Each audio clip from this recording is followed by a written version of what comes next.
One of the interesting things about a growing business is that the roles of leadership change, sometimes slow and imperceptibly, and it can turn into a sort of deception. There are 5 leadership roles that exist, and I say roles, not job titles, but roles, because you end up having to fulfill multiple of these roles depending on the size of the organization. One is self-leadership. The second is functional leadership of a department. Third is change leadership, cross-functional change.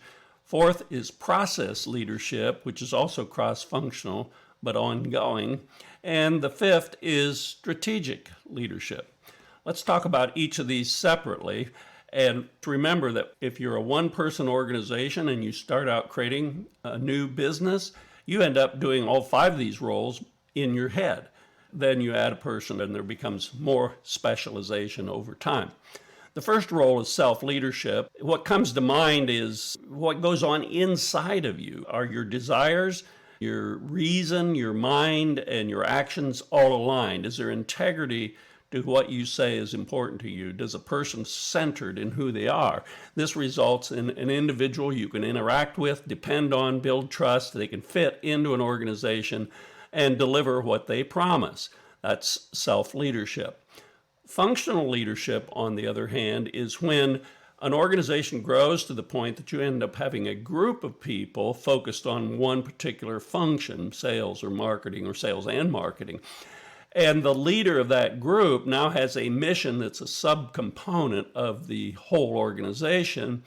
The keys to functional leadership are clarity of purpose, building a team of people that have the right capabilities to deliver on that purpose, and the ability to care for those people and build and sustain teamwork and unity and oneness. So there's a continuous ongoing nature to a functional leadership role. It's the most important role in terms of employee engagement and satisfaction. It's who that person looks to understand how they connect to the purpose of the organization and to define what success means for them. So the functional leader emerges, again, as the organization grows and you start to have departments. The third type of leadership is change leadership. And what's interesting about change is that when you start a company, everything is change. So there's no such distinction between function and change. You're trying to build something. You're trying to deploy something.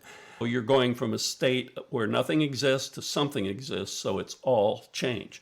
But as organizations grow and they become profitable and have ongoing activities to run the business, change gets harder because there's more momentum entrenched in running the business. And so change leadership gets to be more critical, and it is cross-functional in nature. If you want to bring change to an organization, the chances are you have to change the way things work across many functions.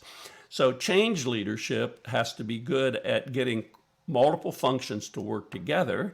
Change leadership usually is temporary. It's rooted in project management, clear outcomes with a set of objectives. When those objectives are met, the change initiative is over.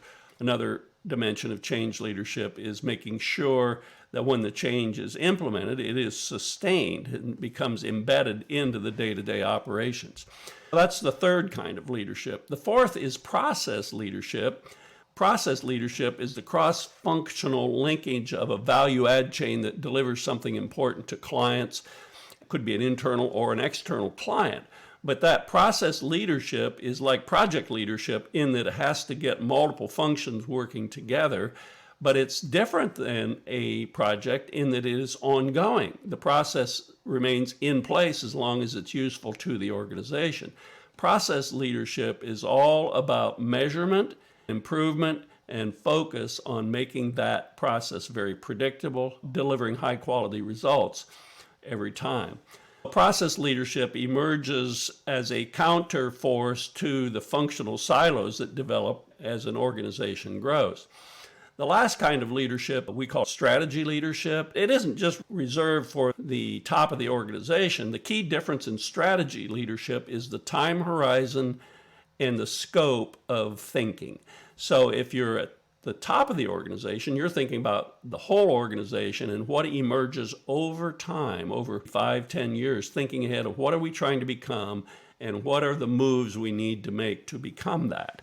Strategy leadership is really something that departments can do on a smaller scale. They can think about their whole set of functions going on in that division or department, and they can think ahead 3 or 4 or 5 years and say, we need to build this capability this year so we can build on it next year. So strategy leadership is the idea of stepping out of the day-to-day operations and thinking longer term and holistically about how to get the organization where you want to go.